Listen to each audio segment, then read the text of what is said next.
Hey guys, how are you? Shane here with another vinyl update.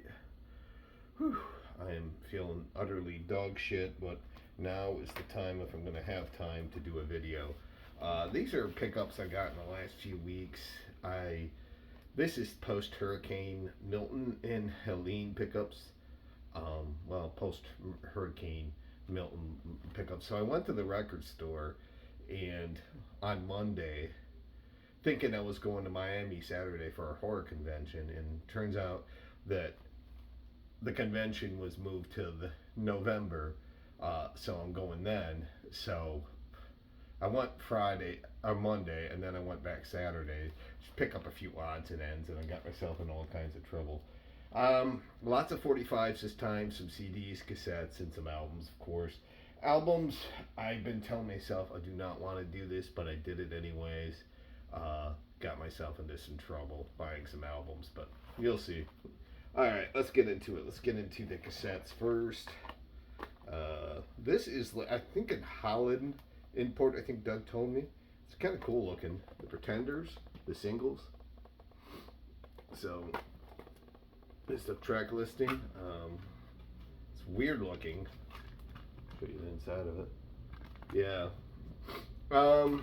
Yeah, I've had this on CD multiple times. One of the great American rock bands, the Pretenders. There's no pretending that. Bad pun, bad pun. Yeah. It's got stuff from their first few albums on here, up to Get Close too. What a great album that is. The one that's got Don't Get Me Wrong on it, and Him to Her is a great song on here. But yeah, I find myself really going back to those first few Pretenders albums a lot, and that Get Close album by them, I find myself attracted to that more. When I was a kid, it was Learning to Crawl.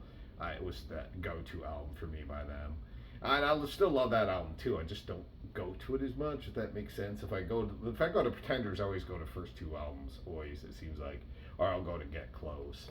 So, to be honest with you, I haven't really paid attention to them as far as like what albums they made after the 90s. Even in the 90s, I think it was Last of the Independents, I think, was one of the albums that came out that I barely remember what they did afterwards. It was, I don't know. Happens. This one is Poison Idea uh, with Blank Blackout Vacant. I think this is the follow up to Feel the Darkness. Uh, yeah, this one not quite as like menacing is. This one was $9 on cassette. This one on the Tang label. This one is not as menacing, I don't think, as uh, Feel the Darkness. That album's got a real intense vibe to it, but it is still a really solid album, and I'll take early, somewhat early Poison ideas stuff any day of the week, especially on cassette. Yeah, this has got Say Goodbye. The first song on here is terrific. Ice Picks at Dawn is another great song on here. So more good hardcore greatness. The funny thing about Poison Idea was I thought for sure, for the longest time, I thought for sure these guys were from fucking from I'm so fucking sick, y'all. From not Ireland.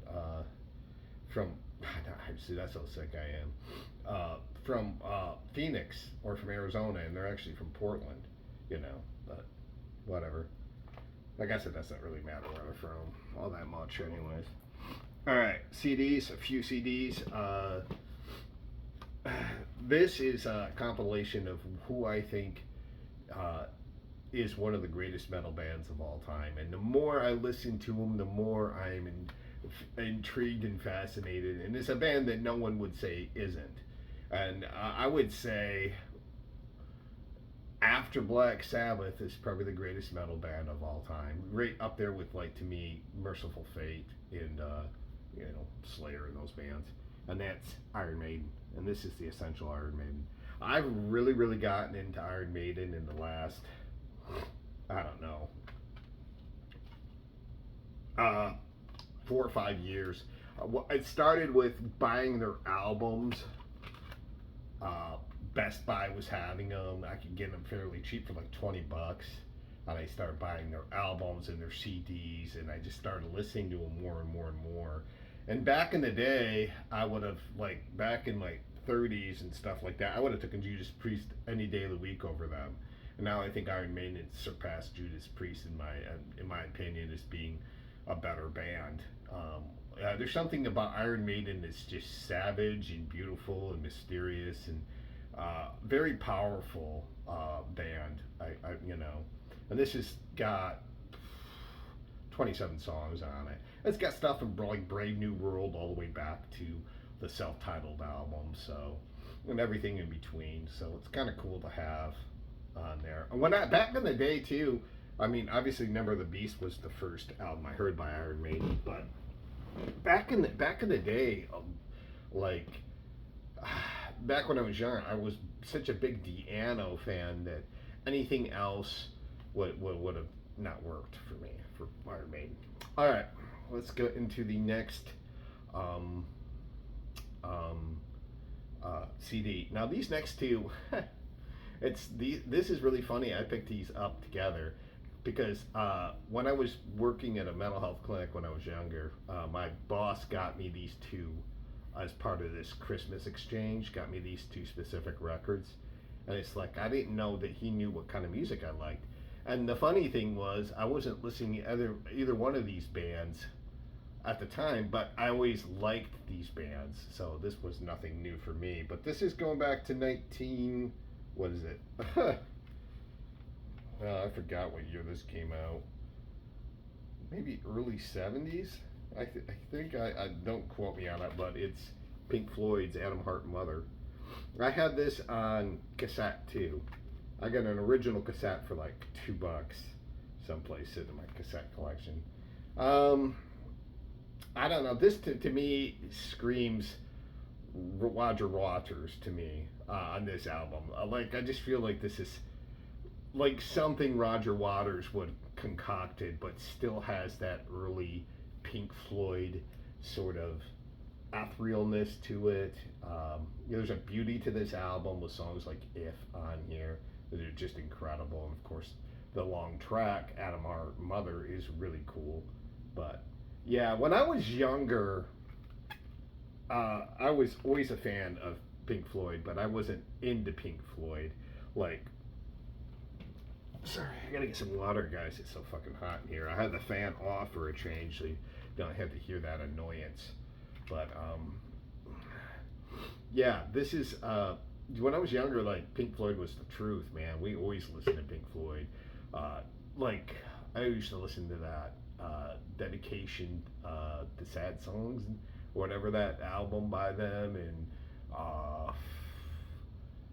the album that's got Momentary Lapse of Reason and The Wall. And I was listening to more like 80s, 70s, 80s Pink Floyd, Wish You Were Here, more so than their earlier stuff. But this stuff was like the Bible truth for us in our circle. And so I've never quite gotten past that, like with Pink Floyd. They've always been like comforting to me, you know. Yeah, and the other CD that he got me a long time ago, his name was Paul, was my supervisor's name, was this one. And this one was $3 or $5, but fuck it. Led Zeppelin, How the West Was Won. This is really cool. 3D CD set for $5 on CD, of course. I think this was reissued in 2003, I want to say. So it was fairly new.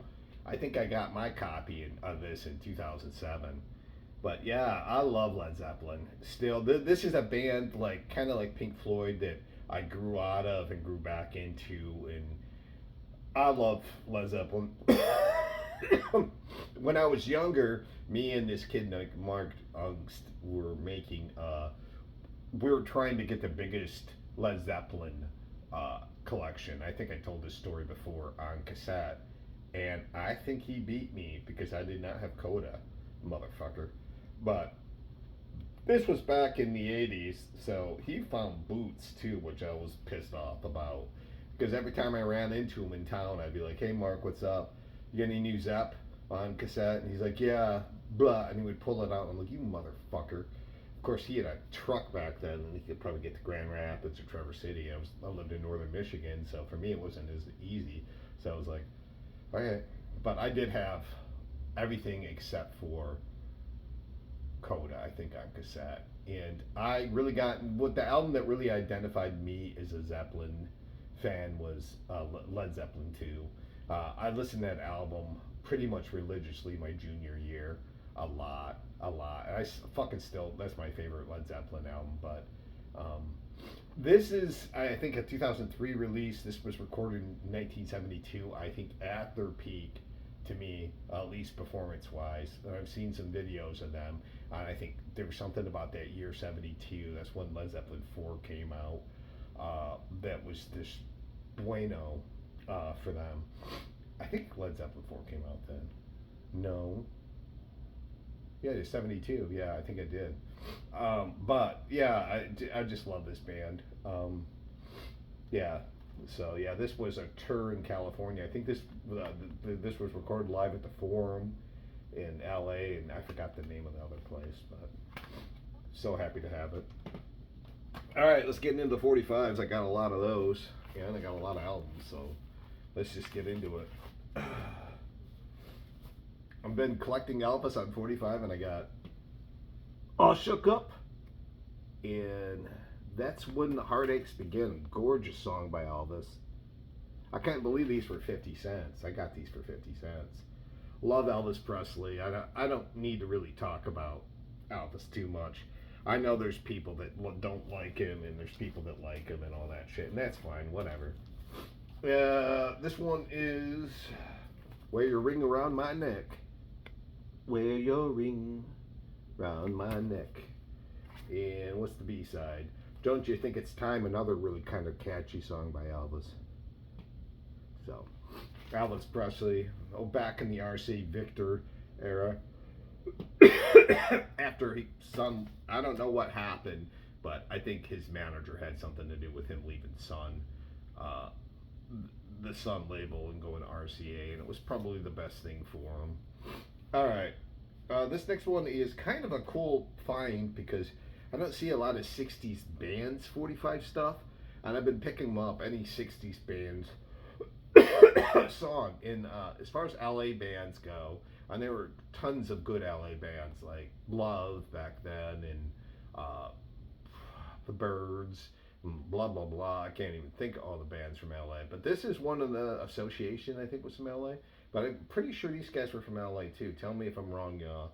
But the Turtles, and this is Eleanor. Gorgeous song, Eleanor. And the B-side is the Turtles trying to do their best Beach Boys with Surfer Dan. It's a cool fucking song. It's so weird off of the White Whale label. So, yeah, I don't really see Turtles 45s very much. And I'm going to start buying a lot more 7 inches than anything. Sticking in the 60s. This is another one that's like a classic on roulette. This is Monday Monday by the Mambas and Papas. And the B-side is Look Through My Window, which that song Look Through My Window, gorgeous song that was written by John Phillips to Dennis Doherty, basically saying, I know you've been trying to tap on my wife, or you were tapping on my wife, Michelle Phillips, and I'm not appreciative of your exploits with my wife. Yeah. So he wrote that song as a response to Dennis Doherty and him fucking around with his wife. And it's a gorgeous song, Look Through My Window. It's maybe top 5 favorite songs by the Mamas and the Papas. It's awesome. Alright. This I bought because it's on the Virgin label, but I had no idea who it was, and I was a little surprised to find how weirdly charming this is. This is the band Supercharge with After the Show. Kind of funk, so funk. On Virgin, I was expecting this to be like avant-garde or heavy rock or something, kind of like a little bit of like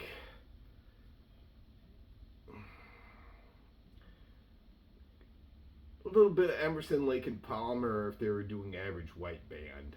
Yeah, I would say something like that. But definitely kind of a little progressive, but not a tinge, but more like on the soul funk hybrid thing. For 50 cents, it was worth getting. I'm not gonna complain too much. Killer stuff right here. This is Pat Travers with "Boom Boom Out Go the Lights." Great song by Pat, and the B side "Go All Night." I wonder what he's talking about. I think he's talking about partying on the Polydor label. I don't really see Pat Travers 45 singles out very much. This was a no-brainer for me. I had seen it sitting in this pile for a while, but I was like, you know what? I'm just gonna start picking up these 45s when they're 50 cents a piece. These two were sitting in there for a while too, and I didn't need either one of these, but I got them anyways for my Cougar collection. John Cougar, Hurts So Good, and the B-side is Hand Hold On To, both from the American Fool album, 1982. Hurt So Good is John Cougar's best song in my opinion. He made some great songs, R.O.C.K. in the USA, Lonely Old Night, Cherry Bomb, Jack and Diane, Ain't Even Done with the Night. He had some good songs, Walls Crumbling Down, Pink Houses. I like a lot of the singles, Rain on the Scarecrow. I could just go on, but Paper and Fire. I'm going to stop. But as far as like chart singles, but I think Hurt So Good was perfect for him. And there was pressure by his label to get ahead. For sure. And the B-side Hand to Hold On To was actually a single released. It was the third single released from the American Fool album. So, and then Jack and Diane, Little Ditty Ditty, with the rockin' Can You Take It on the B-side. Great song right there too. Can You Take It? Both of these, I believe, are from the American Fool album. Yes. Yeah. So, I've been thinking about getting this on vinyl, American Fool. I see it quite a bit. Well, not all the time, but every now and then I see it quite a bit. So, maybe I will. So, Jack and Diane, a great song. I mean, that song is still played on the radio to death. Sucking on a chili dog outside a Taste of Freeze. One of the more descriptive white trash songs. He really was like the thing I liked about Cougar was like, unlike the sort of romanticism that Springsteen did with Jersey, he'd always make these people in Jersey seem like they were so like deep. These dreamers and hustlers and losers and all this in Jersey. As if I could give a shit about Jersey. Well, I mean, I'm sure it's fine, but like in Indiana, like, come on now. Have you ever been to Indiana, y'all? Tell me what you think of Indiana. I personally, I've had nothing but good memories in Indiana, so I'm not gonna really shove on it too much. But Indiana is Indiana. Like, it is what it is. It's a cool state, but I wouldn't want to live there. Styx, Best of Times, and Lights. The Lights is off the Cornerstone album. Yeah, great song, sung by Tommy Shaw, Lights. And of course, The Best of Times is an absolute Styx classic from the early 80s off the Paradise Theater album. Loved that song when I was a kid, Best of Times. Especially that song was one of those songs I finally, it might have been one of the first songs that I attributed like feeling good. Like there was something about that song that made me feel better, and it was right after the death of my father that song came out, not that far away, and our family was in disarray, and that song came on the radio, and it always made me feel comforted somewhat. I don't know. Foreigner, Double Vision, great song, and Lonely Children, another great song. Both off of I believe off the Double Vision soundtrack. I don't have any Foreigner 45 singles, and I love them, and they just got in the Rock and Roll Hall of Fame. There's Lonely Children. And double vision gets the best of me.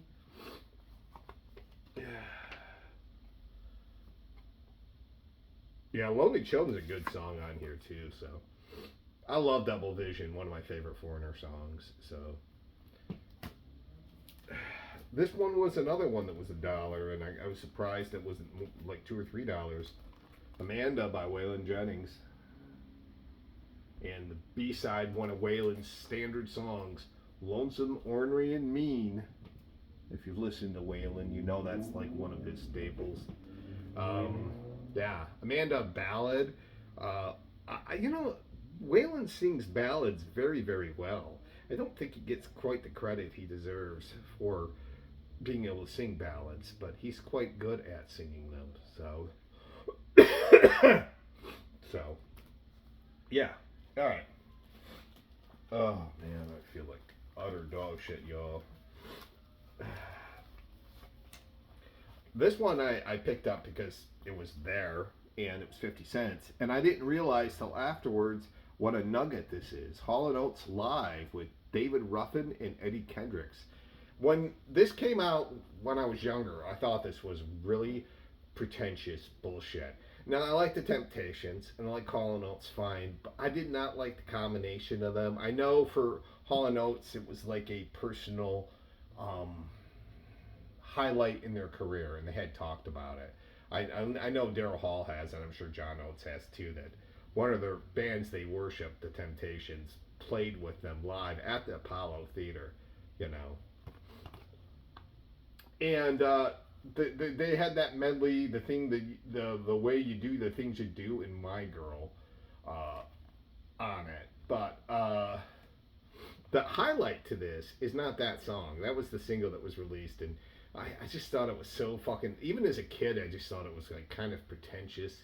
Now I can see kind of the fun and freedom this must have felt like for Hall & Oates to be able to do something like this for their own, just to do it. You know, good for them. But back when I was younger, I was like, this is no Out of Touch. What the fuck is this garbage? This is no Man-Eater. You know, like, as I was thinking in the back of my mind, but really the highlight to me, the score on this, is they do a live version of fucking Every Time You Go Away, where Hall is singing lead, and Oates, Kendricks, and Ruffin are singing the background vocals. And it's fan-fucking-tastic live.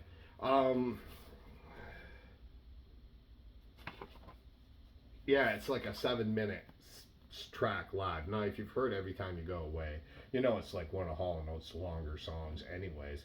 But I think it was like 5-minute, 6-minute single. And it's funny because Daryl Hall says in the beginning of this, he goes, yeah, this is a song that we wrote, but a British act performed it and took our head away or something, and he's kind of making fun of it a little bit, and then of course that was Paul Young, but he says something like that, and it's kind of funny. But Every Time You Go Away is top 5 favorite Hall & Oates song for me ever. I love that song still to this day. Love that song, one of my favorite songs by them. You know, and it's funny because it wasn't a hit, but it was a hit, but it wasn't for the Hall & Oates. This song is just so much fun, and I saw it for fucking 50 cents. Not in Honey Drippers with Rockin' at Midnight. Great song in the B-side. Young Boy Blues. Kind of somewhat a mid-tempo, slow to mid-tempo track. Good song. The Honey Drippers only had like 4 or 5 songs on their EP. The Honey Drippers Volume 1, so that was one of the 4 or 5 songs maybe on the EP. So, yeah. I am sweating to death, y'all, because I don't have this fan on. But I'm doing it for your comfort and for my comfort, too. Alright, yeah, we're almost done with these 45s, thank Christ. This is House of Lords with I Want to Be Loved. A-side, B-side, great single called Call My Name. Band that was, I believe, signed to a label or helped get signed to a label by Gene Simmons. And I think he produced their album, House of Lords. Good stuff. Greg Chafia's band from from Jafria and from Angel, he formed House of Lords, and it's good late 80s sort of hard rock, hair metal, whatever you want to call it. I always liked House of Lords. I always liked their sound. I always thought that that's what Jafria should have been.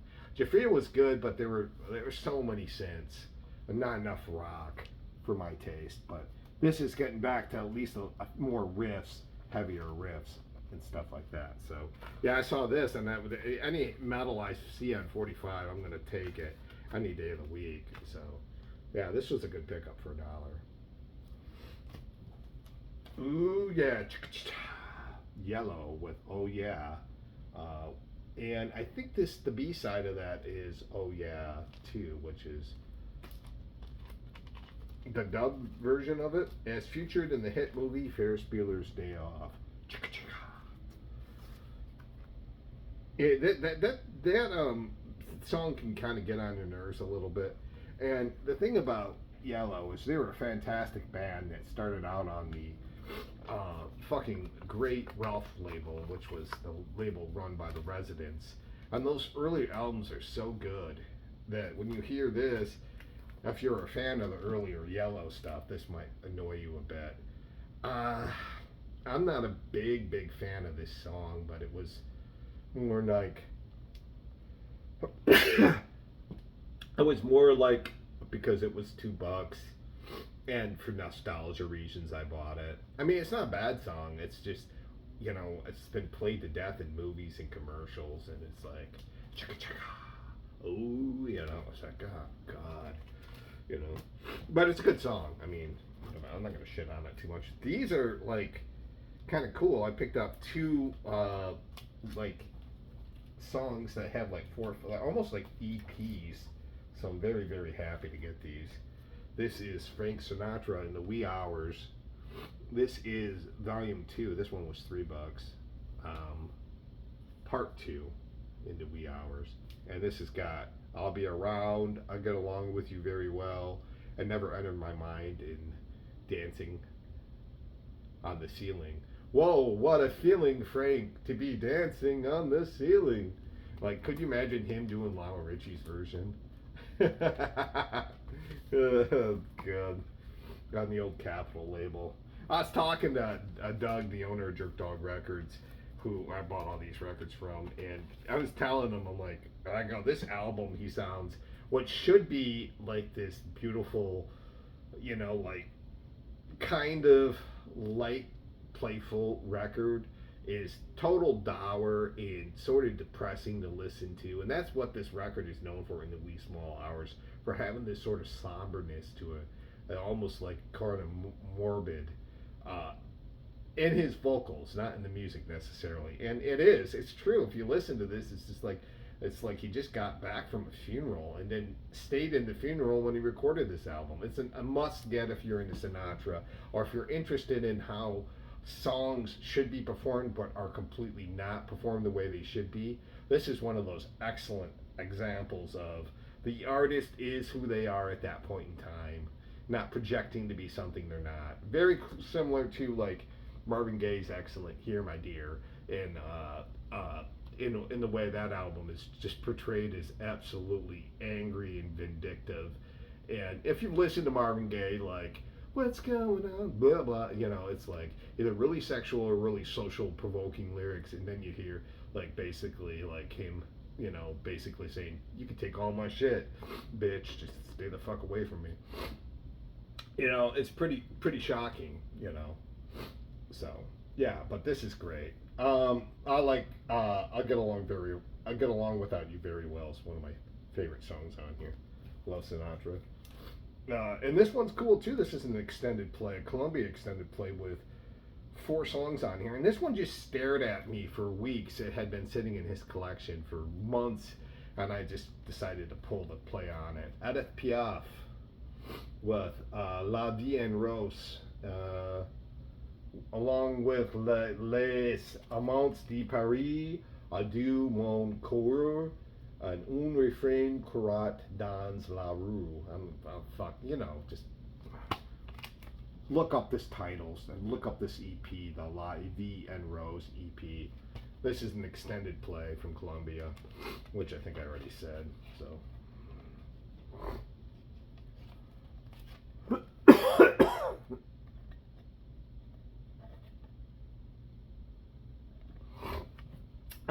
You know, the French torch singer. I think she was described as a torch singer. Definitely got the. Somebody said that she had the voice that can galvanize a nation, and the more I thought about it, the more it's like that's so true for the Romantic French people. I can absolutely believe that to be true for them, and I think it is true. I mean, I got into her kind of by accident at a Piaf or PF or whatever you want to say. Edith Piaf. I got into her by kind of accident, sort of. Like, I remember they were playing her music in Saving Private Ryan. Somebody had been spinning her songs on a little portable record player or something like that. But I remember that music being played in there. And we went to this record store in Detroit, me and my friend Justin, right before we went to Cedar Point. And I found the best of Edith Piaf in there, and I bought it, and I had that in my CD collection for a long time. I used to listen to it quite a bit, and she's cool. She got really kind of a very dramatic, as the French always are. Like their singers are ridiculously over romantic, and that's what you either like or you hate about like Leah Furey and. Charles Aznavour and if I'm saying that right, and Jacques Brel. It's so fucking over the top. It's awesome shit, but I mean, it is really fucking goofy in a way. All right, 3 cassettes left. This one is kind of wacky, and I don't even know if I should show the cover because I'm gonna get in trouble probably. So I will just show the back of this. New modulators with Todos los Chochos. I don't know if I can show the cover at all. Well, I really can't show the cover because it shows a fish coming out of somebody's fucking vagina, so I better not. Crazy ass garage rock, real lo-fi sounding garage rock. This is the problem I have with YouTube. It's like I can't show the cover of this because I'm going to be fucking flagged for it. But I'm only showing the cover so you could see it. It's not like to offend, but whatever. This came with it, and it's on a white label. Is this on the? It says I Shit in the Milk Records, but I thought this was on Slovenly, or I think this is on Slovenly, or I think Shit in the Milk is a subsidiary for that. Yeah, but new modulators. This stuff is batshit fucking crazy. Really, really cool music. You know what? I can show you guys though. I can show this because this really isn't that offensive. That's the inner. It's kind of stupid looking, but yeah, this stuff is pretty like batshit. Yeah, but yeah, the cover has like this fish, this toy fish coming out of this girl's vagina. I was like, that's an absolute yes for me for that. Totally fucking wholly offensive. I'm down with that. So yeah. And 2 left, and these I kind of were impulse buys, but I'm really trying to stay away from buying albums. I want to get more into 7-inch singles, and there was 2 of them by this band there, so I decided to snag them. And back in the day, this was a band that I kind of, their first wave, I was like, knew who they were, and that was it. Happens a lot with like, I'm talking about 90s alternative. I knew who this band was, everybody knew who this band was, but I can't say I knew their albums and what their big singles were. And this was a big, like one of their best known singles. It's Tad with Jack Pepsi. That's the A side. And the B side is Eddie Hook. Eddie Hook. I'm going to take it out in a minute too to show it to you. Some pop goodness there.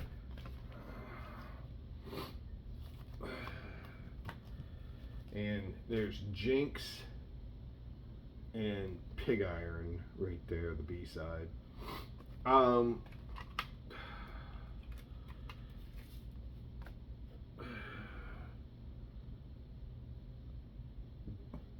There's Pig Iron, and then there's Jinx. Drink's a cool song by them. Yeah, these guys are more interested in what I read about these guys is true. They're way more interested in the metal part of grunge than they are the um, there's the boys right there. Uh, they're more interested in the metal side of grunge than they were the hardcore punk side of grunge. I think that's true. They are definitely more a metal grunge band than anything. Real heavy stuff. Named after the lead vocalist Tad Doyle. I love his shirt right there, Ed Gein. Look at that tastiness. Yeah, good stuff, Tad. I mean, that's just a band I've been meaning to get into and just haven't. But let's keep going. Let's keep this fun ship alive. I'm going to show you a handful of albums. I don't want to go through these in detail just because they're cheap records, and I wasn't going to show cheap records anymore, but these were all such good value. For 50 cents a piece, I decided to snag some. And there's all I'm going to sell, so that doesn't matter all that much. But this is Blood, Sweat, and Tears, greatest hits.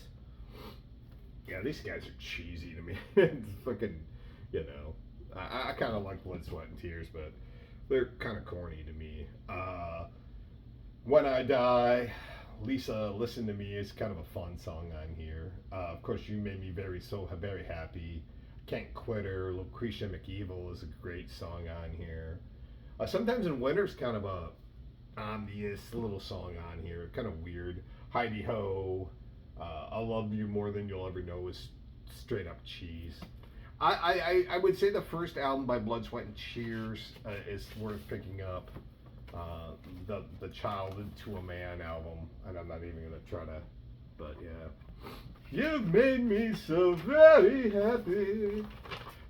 Yeah, I like Blood, Sweat, and Tears, but it's just kind of more like I bought it because I know I could sell it. This is something I could definitely sell at a record show, you know. But I'm gonna do one more record show. Most of it's gonna be a higher end stuff. So, the Great Rock Stars. I really don't want to show dollar records anymore, but I'm going to. One of those CBS rocks, CBS compilations, or Columbia, of bands like Chicago Transit Authority, The Hollies, Lori Nero, Big Brother and the Holding Company, Chamber Brothers, Pacific Gas and Electric, Blood, Sweat, and Tears, where we just talked about, Lulu, and Mark Lindsay of Paul Revere and the Raiders doing a cover of Sunday Morning Coming Down, which is absolutely corny. Probably if you want cheese, you got to hear that song. It's awesome, but yeah, it's 70s compilation. You've made me. I can't get that Blood, Sweat, and Tears song on my fucking head. This one, it might be for my own collection. It's not in the greatest shape, but Sweet Baby James Taylor. Yeah, it's good, you know. I don't know why I'm buying these records. I'm not going to keep this on the green label of Warner Brothers. What's his second album by him? Second or third album by him? It's considered his masterpiece by a lot of people. It's of course got Fire and Rain on here and Baby James. Well, it's got Country Road, which is a good song. His version of Oh Susanna, I've always kind of liked that. I mean, it's kind of weird, but I kind of like it. Not weird, but it's like, oh, Susanna. Like him trying to sing that old Civil War shit. It's kind of weird. Steamroller, one of his better rock songs. Him doing gospel with Lo and Behold. He looked so unhappy back then, but he was in the mental hospital for a while, and I think from the ashes of that visit in the mental hospital, Fire and Rain was written. But yeah, you know, James Taylor is like comfort food for me. It's just like I put this stuff on when I want to feel good or okay, you know. Like if the world's going to shit, put on a James Taylor record and you'll feel fine. Which it kind of is, so maybe I should listen to a lot of James Taylor. Joni Mitchell with Miles of Isles. What the fuck? I always forget the name of this fucking record. Miles of Isles, yeah. Her double live album. This was a steal for 50 cents. I've had this multiple times. It's good. It's a really, really good live record. 1974 it came out on the Elektra label. I'll just pull out one of these records. Yeah, and these records are really clean. Joni Mitchell's comfort for food for me too. You want to talk about just feeling pretty decent. Although her lyrics to me cut a little deeper than James Taylor. Uh, just can be kind of brutal. You know, if you heard both sides now, that song is so personal. You know, it's absolutely heart wrenching. But yeah, I like Joni Mitchell. Great live album. She was the Circle Game on here, Big Yellow Taxi, People's Parties. You know, all the classic songs from her. You Turn Me On Like a Radio is great. That's a great live version of that song. So, okay, this one's another live album, and this one was an absolute steal.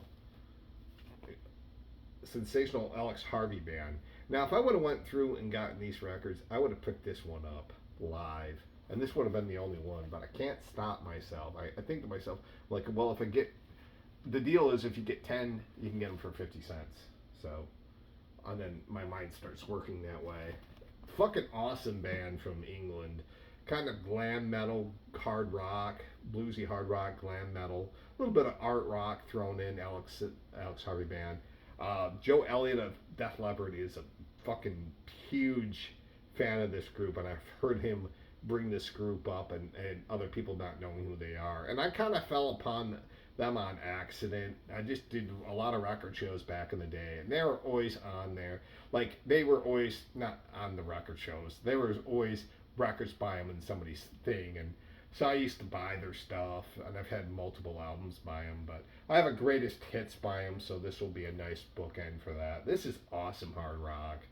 Really, really, really good 70s hard rock with the, like I said, glam tendencies. The highlight on this album's got to be their fucking cover of Delilah by Tom Jones. It's fucking oddball 101. But this band, the Alex Harvey Band, they were oddballs. They had like a guy who's had makeup on like a mime.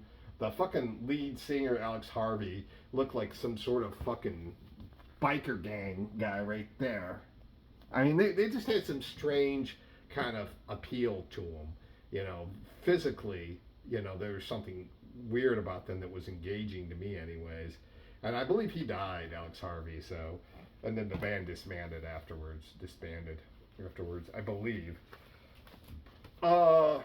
Three Hearts, Bob Welch. Your Eyes Got Me Dreaming. No, that's not on here. It's got Three Hearts on here. Precious Love, good song by him. Devil Woman, really killer track. Yeah, pop. But not quite as good as the stuff on the earlier Fleetwood Mac's albums. I like those albums a lot more. Or his band Topaz. Is it Trapeze? Trapeze, that great power trio Trapeze that he was in. I love that. But this is good pop. It's good, just good pop music. It's got a little bit of a kind of power pop, somewhat of a sunshiny California kind of vibe to it. I don't know. I'm thinking somebody will buy this. It's Bob Welch. British band, and this is a single I'm not familiar with, but I believe came out in 1989. Blow the House Down by Living in a Box. Living in a Cardboard Box. Band from Sheffield, England. Living in a Box had a big hit, Living in a Box, in 87 or 88. Kind of a dance pop band. Very much more dance than anything, but very poppy too. I'm not familiar with the song Blow the House Down, but it's got a Keith Cohen mix. It's got a 7-inch version. It's got the club dub, and then it's got part 2 of Dance the Mayonnaise. So, Dance the Mayonnaise. Almost done, guys. This one is a soundtrack, and I've never even heard of the movie, but why not for 50 cents? This is Into the Night. This one's got some interesting artists on it. It's got B.B. King on it, singing My Lucille, In the Midnight Hour, Into the Night. It's got a few songs that are composed by the composer Ira Newborn. It's got Patti LaBelle saying Don't Make Me Sorry. Thelma Houston, Keep It Light, Let's Get It On, Marvin Gaye, Marvin Gaye, and Sugar Pie, Honey Bunch, Can't Help Myself, The Four Tops. The interesting thing is Marvin Gaye, The Four Tops, and B.B. King on one soundtrack with Thelma Houston and Patti LaBelle. So we'll see if this is any good. Looks good. This I don't know. I don't know what the fuck I think when I buy stuff sometimes, but I kind of always was curious to see if this was a good album. And usually bands in the early '80s that came out in the '70s usually synth the fuck out, and this band did too. This is Manhattan Transfer with what is this called? Bodies and Souls. Yes. So desperately looking for some sort of mainstream pop hit. This is definitely their most commercial sounding fucking album in my opinion. I'm trying to get the Manhattan Transfer. What they did real well was always blending sort of like their vocals with like kind of a jazz but they were diverse too, but they were more like to me like a jazz a cappella group than anything, but they definitely were diverse. If you heard Twilight Zone by them, they even go disco. That's such a great song by them. But yeah, this is 1983. I think I said that already. I have a hard time with Manhattan Transfer personally. I always try to give this band a chance and be like, Shane, you need to be open to them. You're just being, but the song Spice of Life came out in the fall of '83, and I remember fucking hating that when I was a kid. But they do a cover of Mark Jordan's Soldier of Fortune that is fucking awesome. To me, it's like new wave. It's the less sounding Manhattan Transfer song, and that's on this album. So I'm happy about that. And Code of Ethics isn't bad, or Down South Camp Meeting isn't bad either. But Malaise and Malassi is horrible. And The Night That Monk Returned to Heaven is pretty cheesy. That's a kind of cheesy abstract a little bit, but you get what you pay for in 50 cents for Manhattan Transfer. And last but not least, 1990 release, so I knew this was kind of interesting. Howard Hewitt. Yeah. This is why I don't like buying these dollar records. It's hard to hard sell these. I shouldn't have shown them to you guys but you know, the Alex Harvey one was cool. James Taylor was cool in here. Howard Hewitt was a member of one of the original members, I believe, of fucking Shalimar, and of course they were one of the pretty good little soul bands coming out in the early '80s. And this is some excellent soul music. Like, I was surprised how good it is. And he kind of veers towards almost getting into like gospel-esque kind of stuff. So he's got a song on here called Jesus. That should tell you everything. But let's get deeper. Don't Give In. Songs that have maybe like Christian lyrics or Christian theology to them. Whatever. I'm a John Casanova. Oh wait, that's Levert, not Shalimar. Oh God. But yeah, he does got a good voice, Howard Hewitt. Very soulful. It's beautiful, in a way. But I'm not gonna lie, I definitely bought it for the fucking because I knew I could sell it. I'm gonna keep going because I'm gonna get done with this. This is a $3 record I picked up. I thought this one was incredibly interesting because I don't really see bootlegs from Korea too often for $3. It's Edgar Winter Group. It's a Korean bootleg with what's that one? They Only Come Out at Night. This is, of course, got the big hit on here, Frankenstein, which is awesome. We had a really good time. It's a pretty good track on here. Free Ride is on here. That's a good song. It's got Rock and Roll Boogie and Rock and Roll Boogie Woogie Blues on here too. I prefer Johnny Winter over Edgar Winter because it rocks more. And when Edgar Winter wants to rock, he can. Like, Frankenstein is such a cool fucking song, but it's just not terribly consistent. They're more almost a soul band. I bought a bunch of albums by Edgar Winter, and like White Trash, and I fucking hated those albums. But this one is probably a little bit more boogie, a little bit more rockin' than the other stuff I've heard by Edgar Winter. But I prefer Johnny over him. But you know, to each their own. This is a good album by him. So it's got Frankenstein on. That song alone is worth the price of admission. Belgium black metal band. This one was a good deal for fucking for $15. I couldn't let it go. And this is Enthroned with Armored Bestial Hell. This one was a really good fucking pickup for $10. Really, or $15. Sorry. On the Back on Black label. You can see it down there. Yeah, Belgian black metal. This is their, I think, third studio album. They started out in the late '90s. Third, I think, full-length studio album. This is 2000. If I didn't say it, 2001 release. It's just great black metal. I mean, I don't know. I'm not. I don't listen to enough black metal to like sort of like, oh, this sounds like this. I don't know this stuff. I just know I like it, you know.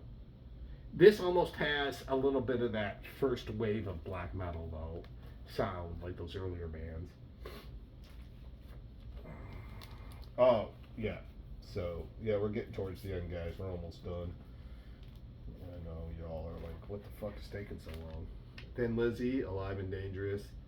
Yeah, this one was $20, and just needed to have it in the collection. One of my favorite live albums. I almost bought this when I was in Michigan for $25.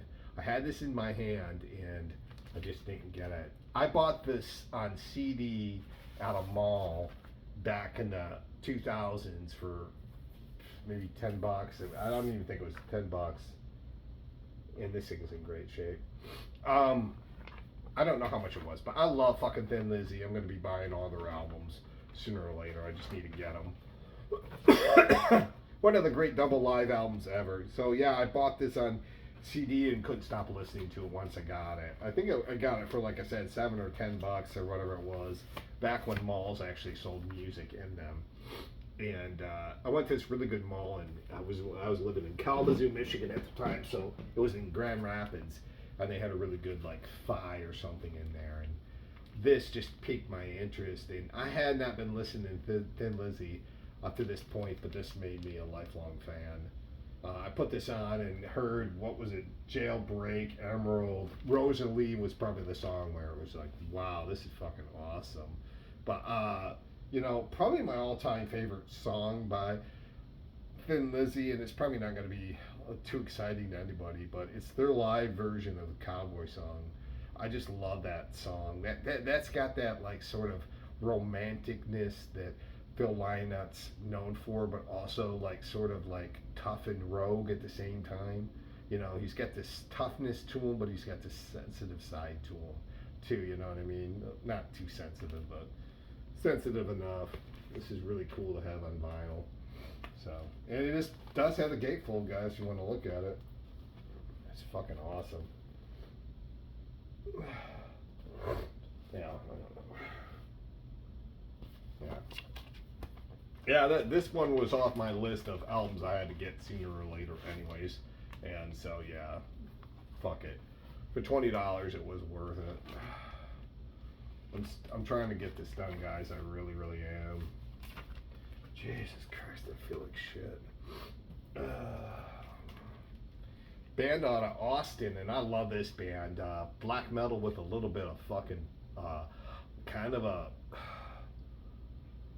just a bit of a fucking like, I don't want to say boogie because that's wrong, but very catchy and up tempo. Skeleton, it's the name of the band right here, and I think this is just self-titled off the $20 Spin label. This is some fucking catchy ass black metal.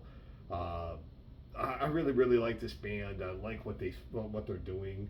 This one was $21. I just kind of bought this on a whim because I heard somebody talking about Skeleton, and they're fucking awesome, and I'm like, yes they are. Kind of like this kind of reminds me of that last fucking Spectral Wound album that just came out. The super catchy black metal. The songs are just catchy and they stay in your head and stuff like that. So really, really cool stuff. Skeleton.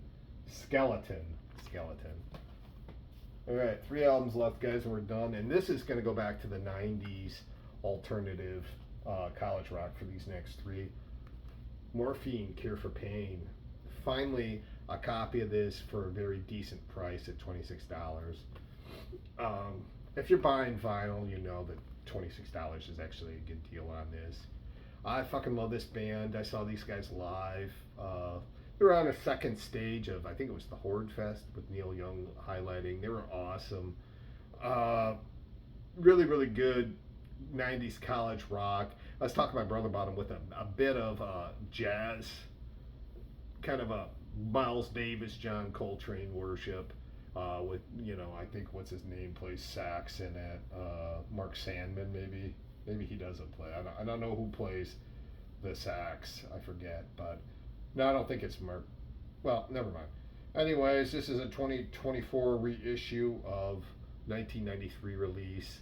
Morphine were really an interesting college rock band or alternative band at the time, doing really interesting things with adding the sax and no doubt kind of jazz fanatics that also could do like kind of indie college rock stuff very well. It's got Buena on this. Buena is like one of those songs that was used in radio commercials and stuff. I think I heard it as a jingle. I'm Free Now, great song. Candy is awesome. Acoustic version, kind of acoustic-ish, In Spite of Me, kind of a cool song on here. Cure for Pain is awesome. And then the last song on here, Miles Davis Funeral's batshit. It's awesome. But I never thought I'd get a copy of this on vinyl. This is really cool. If you listen to 90s college rock back in the day, Morphine was fucking awesome, man. I mean, I didn't know anybody that didn't like Morphine. Everybody liked them. This band, I was trying to get their second album, Never in the Wake, but Doug, the owner of Jerk Dog, said he could order this one for me, so I took it.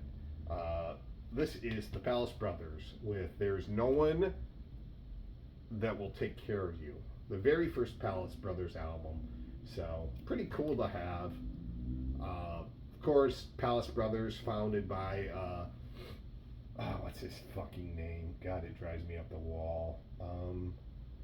Will Oldham, or was in the Palace Brothers, and later on went to form Bonnie Prince-A-Billy. And then Will Oldham had his own solo albums too, and was in movies too. And Will Oldham is a straight up strange guy, but very, very much a creative tour de force, sort of. And Palace Brothers were kind of acoustic folk into indie rock. They were strange. I really like that second record a lot, Never in the Wake. I think that's the name of it. That's the one I was looking for. So I've not heard this. I don't know what this is going to sound like. They also went by Palace Music, and then there's Palace Brothers. And I know them from being the Palace Brothers. So they gave themselves 3 different names. So I'm kind of looking forward to hearing this. I didn't even sound check this to see what the songs sound like on here. So if anybody knows this Palace Brothers album, let me know. And finally, because it was almost 2 weeks now, was a Sunday, I decided to buy myself something really nice for my birthday. Well, it was on my birthday a few Sundays ago, right after the storm. Getting gas down here was a bitch, but yeah, this one I decided to get as a Christmas present. This one was 28.2. I didn't need this, but fuck it. Sugar Copper Blue, including Beaster EP. So this has the Beaster EP on here. I just need to get fucking 500 easy listening, and I'll have my Sugar What I Want by them on vinyl. And he has that in the store too, so I should probably go pick that up. The very first Sugar album I ever bought, I've talked about this before. I had the cassette, and I don't really need to go into detail about Sugar. It's Bob Mould's band, ex-Husker Du singer, and soul singer. They had a bunch of solo albums. But yeah, this is the very first Bob Mould thing I ever heard before Husker Du, and I was blown the fuck away by this. I couldn't believe something could be so loud and frenetic and so melodic at the same time. It's so like and catchy. So this has some of that fucking noise that Husker Du has. It definitely has the melody the Husker Du has, but this is way more catchy. I think than Husker Du was. Although, albeit Husker Du had some catchy songs, this is way more poppy in a way, um, you know, than Husker Du. And the Beaster EP, I don't know if I've listened to that, and if I have, it's been a long, long time. But Copper Blue is this is just like a dream come true to have on vinyl. That I got that and Morphine. I was got my '90s indie rock, college rock on for sure. But yeah, I remember my brother got this for me when he was up in Traverse City.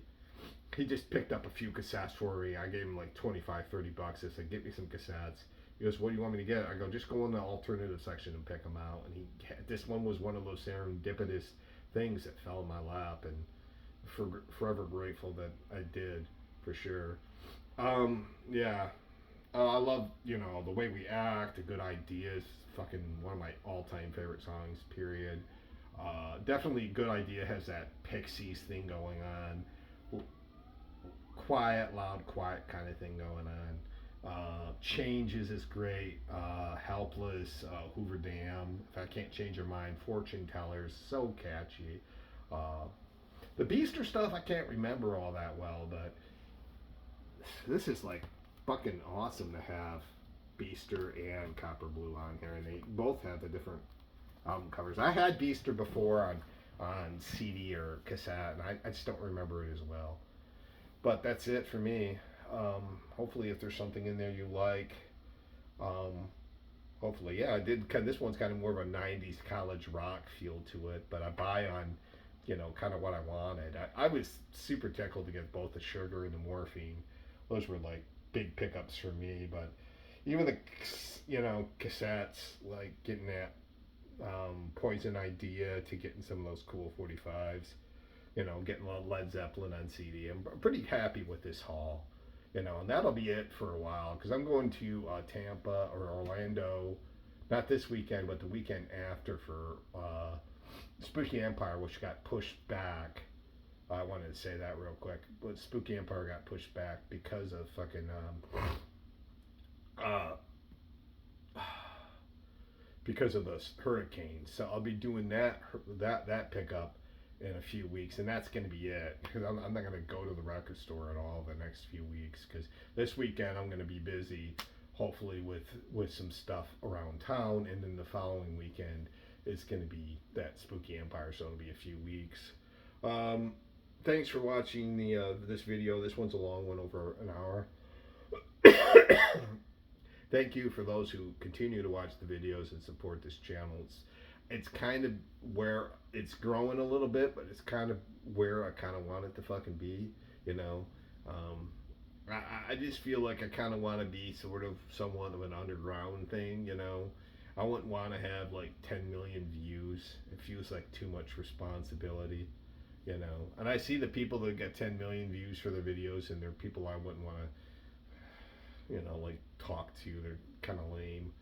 So it seems like they are anyways. I mean, some of them are cool, but just kind of like sycophants, like big ass kissers. But anyways, thank you guys for watching the videos. I'm talking about the people that do the channels, not the people that watch it.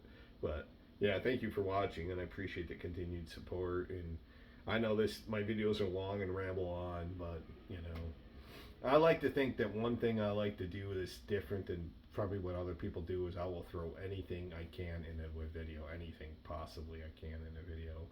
Soul, funk, gospel, classical, that's going to get put in. I mean, just anything, world music, anything. I mean, my bread and butter is probably hardcore metal and maybe indie rock stuff, but hardcore metal is kind of more my bread and butter. But you see I do a lot of classic rock stuff too, so I was born in that shit. I cannot not do it. But anyways, I gotta go. I'll see you guys later. Thank you for watching, and appreciate your continued support. Bye.